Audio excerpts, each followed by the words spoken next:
मैं आपसे कहूं कि वेस्टइंडीज के खिलाफ दूसरे टेस्ट मैच के लिए टीम इंडिया की फाइनल प्लेइंग 11 आ चुकी है। आखिर किसे मौका मिला तो किसे नहीं, कौन अंदर तो कौन बाहर, ये सारी चीजें पता चल जा चुकी हैं। हाँ जी, आप सोच नहीं सकते इतना बड़ा बदलाव किया गया है, क्योंकि पहला टेस्ट मुकाबला तो काफी आसानी से जीती और जिन प्लेयरों को ली उन्हीं प्लेयर की बदौलत जीती। लेकिन तब भी प्लेइंग 11 में बदलाव क्यों, आइए इन सब के बारे में जानते हैं। हाँ, अगर आप ये देखने की कोशिश करोगे तो इंडिया और वेस्टइंडीज का मुकाबला, जो पहला मुकाबला हुआ था वो गांधी जी के बर्थडे दिन चालू हुआ था 2 अक्टूबर से। अहमदाबाद के नरेंद्र मोदी स्टेडियम में 9:30 बजे से दिन में 9 बजे से चालू हो रहा था। अब यहाँ पर टीम इंडिया पहले जब टॉस खेलती है तो टॉस हार जाती है आई थिंक। फिर उसके बाद वेस्टइंडीज कहती है पहले हम बैटिंग करेंगे, तो बैटिंग करने आते हैं लेकिन 162 रन पर ही चले जाते हैं। फिर उसके बाद टीम इंडिया आती है, मार देती है 450। फिर उसके बाद 5 ही विकेट गिरे रहते हैं और टीम इंडिया कहते हैं चलो अब पारी डिक्लेयर कर देते हैं। फिर वेस्टइंडीज आती है, फिर उसको 150 इसी के अंदर आउट कर देते हैं। तो अब वेस्टइंडीज की टीम 2 पारी खेली और 2 के दोनों पारी में इन्होंने 450 रन बना ही नहीं पाए। भारतीय टीम एक ही बार बैटिंग करी और इतना रन मार दी कि ये लोग मुंह ताकते रह गए, जिसकी वजह से ये लोग अपने दोनों पारी के अंदर भारतीय टीम का एक पारी का भी स्कोर चेज नहीं कर पाए और 3 ही दिन के अंदर मुकाबला खत्म हो गया। अब यहाँ पर जो भी प्लेयर थे सब उनका परफॉर्मेंस किए, तभी टीम इंडिया वहां तक पहुंच पाई। लेकिन तब भी बदलाव क्यों, आइए जानते हैं। देखिए, दूसरा मुकाबला जो है वो आपका 10 अक्टूबर से होगा दिल्ली के अरुण जेटली स्टेडियम में। वही सेम टाइम से चालू होगा। हाँ, जियो हॉटस्टार पर भी देख सकते हो। अब लोग सोचते हैं कि जियो हॉटस्टार पर फिल्म कैसे देखें। भाई साहब, जब रिचार्ज मारते हो सस्ता वाला मत मारा करिए, थोड़ा महंगा वाला रिचार्ज मार लिया करिए, जिससे बात हो तो जो होती है फिर आपको जियो हॉटस्टार भी साथ फ्री मिल जाता है। अब यहाँ पर जो टीम इंडिया है वो 1-0 से बढ़त हासिल कर ली है। उसी के साथ साथ अगर टीम इंडिया दूसरा मुकाबला भी जीत जाती है तो इससे टीम इंडिया को जो WTC का फाइनल का पॉइंट्स टेबल बन रहा है ना, उसमें काफ़ी मदद मिलेगी। यानी कि वर्ल्ड टेस्ट चैंपियनशिप, जो टेस्ट का आप मान सकते हो एक तरीके से वर्ल्ड कप होता है जिसे हम WTC का फाइनल कहते हैं, उसके लिए काफ़ी अच्छा इनके लिए अहम रोल रहेगा और पॉइंट्स टेबल में काफ़ी ऊपर जा सकते हैं WTC के फाइनल के लिस्ट के अंदर। अब 2 मुकाबला जीत जाते हैं और अच्छी तरीके से जीत जाते हैं तो इनको रन रेट अच्छा मिलेगा, मैच विनिंग्स का पॉइंट भी मिलेगा। अब आगे चल के जब भी ये काउंट होगा कि टीम इंडिया कितने मुकाबले जीती है तो ये 2 मुकाबले भी उसमें शामिल रहेंगे कि जीती है। फिर इसके बाद भारतीय टीम को ऑस्ट्रेलिया के साथ खेलना है, तो ऑस्ट्रेलिया के साथ जो खेलना है उसकी वजह से भी प्लेइंग 11 में कुछ बदलाव हो रहे हैं। अब ये बात ध्यान रखिएगा कि ऑस्ट्रेलिया के खिलाफ हमने क्यों बोला, यह भी आगे काम आएगा क्योंकि उन्हीं की वजह से कुछ प्लेयरों को बाहर निकाला जा रहा है। कन्फ्यूज मत होइएगा, भी हम आपको एक एक करके समझाते हैं। तो देखो भाई साहब, यशस्वी जायसवाल जो कि हाल फिलहाल अभी पॉडकास्ट में भी जाने लगे हैं, लेकिन हाँ ये यहाँ पर भी आएंगे खेलने। हाँ जी हाँ, दूसरे मुकाबले के अंदर आपके यशस्वी जायसवाल एज अ स्ट्राइकर के तौर पर खेलते हुए आपको दिखाई देंगे। पहले मुकाबले के अंदर दिखाई दिए थे, दूसरे मुकाबले के अंदर भी दिखाई देंगे, इनको बाहर नहीं किया जाएगा। हाँ, वो बात की बात है कि एक ही मुकाबले, मतलब ये जो मुकाबला खेले थे इसके अंदर भाई साहब को एक ही इनिंग्स खेलने को मिली थी, 36 रन मारे थे। बहुत ज़्यादा कम भी नहीं है, बहुत ज़्यादा भी नहीं है, ठीक ठाक है, एवरेज है। फिर उसके बाद आपके सीटी मारते हुए KL राहुल साहब अपने बेटियों को देख के सीटी मार रहे थे कि देख तेरा बाप क्या कर दिया है। और भाई साहब KL राहुल ने क्या कर दिया है वो चीज़ किसी को बताने की ज़रूरत नहीं है। यहाँ पर बात करें अगर हाफ सेंचुरी की लिस्ट में, तो टीम इंडिया में एज अ ओपनर के तौर पर सबसे ज़्यादा हाफ सेंचुरी मार चुके हैं। अगर बात करें शतक की लिस्ट में, तो एज अ ओपनर के तौर पर ये भाई साहब आपके 4थे नंबर पर आ चुके हैं। इनसे ऊपर बहुत ज़्यादा लोग नहीं हैं। वही वीरेंद्र सहवाग हैं और आपके सुनील गावस्कर हैं और एक आध खिलाड़ी और हैं, और इनसे ऊपर अब कोई नहीं है। भाई साहब MS धोनी उन्हीं के पीछे कर चुके हैं, तो ये 2 खिलाड़ी तो कन्फर्म है। फिर उसके बाद जो आपके साई सुदर्शन हैं, अब भाई साहब इनके ऊपर बहुत बड़ा क्वेश्चन मार्क उठ रहा है। अगर आप ये देखने की कोशिश करोगे तो इंग्लैंड के खिलाफ भी इनको मौका मिला था, 5 के 5 टेस्ट मुकाबले के अंदर मौका मिला था, लेकिन भाई साहब ये कुछ नहीं कर पाए थे। फिर वेस्टइंडीज जैसी कमजोर टीम के खिलाफ, अब कमजोर तो नहीं कह सकते, किसी भी अपने दुश्मन को अभी कम नहीं आंकना चाहिए, लेकिन आप पहले जैसी वेस्टइंडीज हुआ करती थी आज वैसी नहीं है, ये आपको भी पता है। अब उस वेस्टइंडीज के खिलाफ अगर कोई आदमी आता है वो 7 रन पर आउट हो जाता है तो उसको आप क्या ही समझोगे बताओ। 6-7 रन पर आउट होकर चले जा रहे हैं।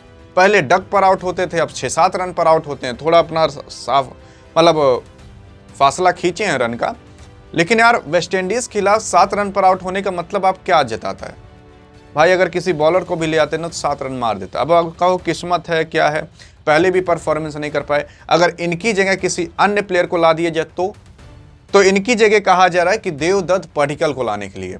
देवदत्त पडिक्कल को क्यों लाने के लिए? भाई साहब, देवदत्त पडिक्कल को अभी टीम इंडिया के अंदर टेस्ट में बहुत ज़्यादा मौके नहीं मिले। केवल 2 ही मुकाबले खेले और वो 2 मुकाबले के अंदर आपको पता है 4 पारी खेलनी रहती है, लेकिन 3 पारी खेलने को पाए थे।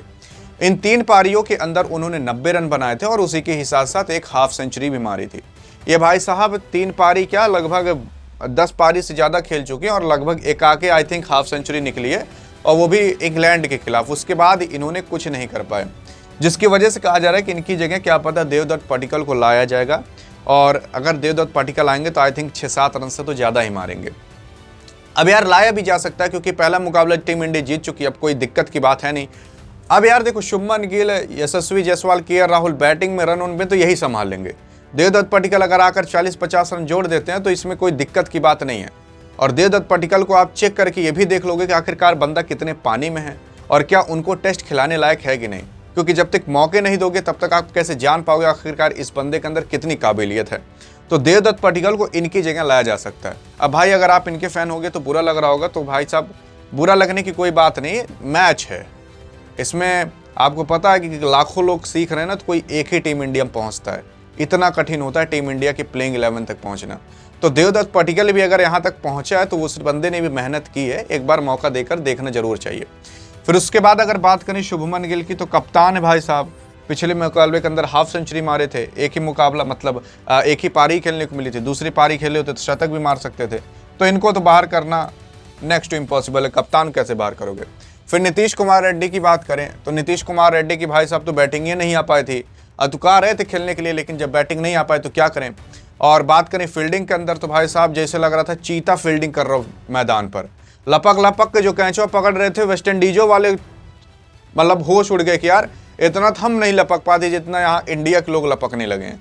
भाई साहब जो कैच पकड़ा था ना, वो आई थिंक चीता भी होता तो उतना लपक के ना पकड़ पाता जितना आपके नीतीश कुमार रेड्डी पकड़े थे। अभी यही कोई इंग्लैंड न्यूजीलैंड का खिलाड़ी पकड़ा होता ना तो हम काफी गुणगान गाते, भाई साहब देख यार ग्लेन फिलिप्स कैसे कैच पकड़ा, उससे खतरनाक कैच पकड़ा था ये।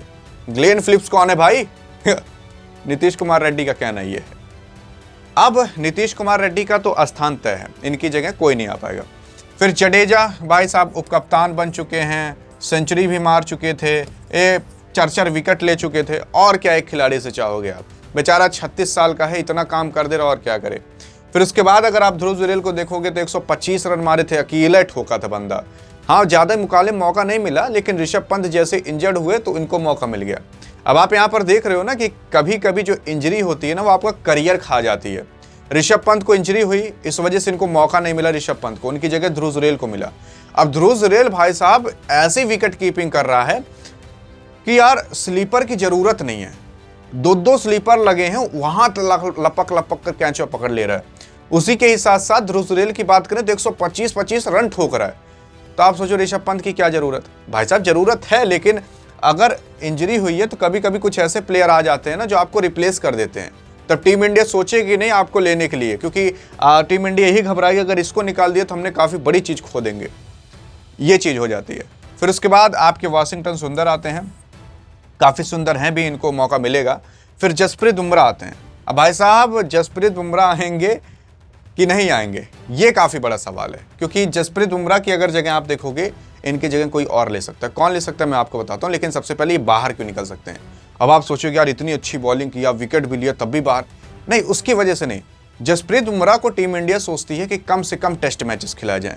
आप देखोगे कि इंग्लैंड के खिलाफ जब खिला गया था तो केवल 3 ही टेस्ट मैच खिलाया गया था 5 टेस्ट मैच के मुकाबले के अंदर। क्यों खिलाया गया था? क्योंकि टीम इंडिया सोचती है कि ये जो इतना बड़ा दिग्गज प्लेयर है ना, अगर इसको कुछ हुआ तो टीम इंडिया काफ़ी बड़ा झटका लग सकता है। तो जब भारतीय टीम सीरीज जीत जाती है और उसके बाद अगर कोई मुकाबले बाकी रहते तो उसमें इनको रेस्ट दिया जाता है। पहला मुकाबला जीत गई टीम इंडिया, जिसकी वजह से अब काफ़ी ठीक ठाक अब परफॉर्मेंस चलती रहेगी, और दूसरा मुकाबला जीतना बहुत ज़्यादा कठिन नहीं होगा। अब इनको बाहर इसलिए किया जाएगा क्योंकि ऑस्ट्रेलिया का मुकाबला आने वाला आगे चल के, और ऑस्ट्रेलिया के मुकाबले के अंदर खेलना जरूरी है। पता लगा अगर यहाँ पर इंजर्ड हो गए तो काफ़ी बड़ी दिक्कत हो सकती है। अरे देखे नहीं थे कि हार्दिक पांड्या यार फाइनल से पहले इंजर्ड हो गया तो एशिया कप की फाइनल में नहीं खेल पाया।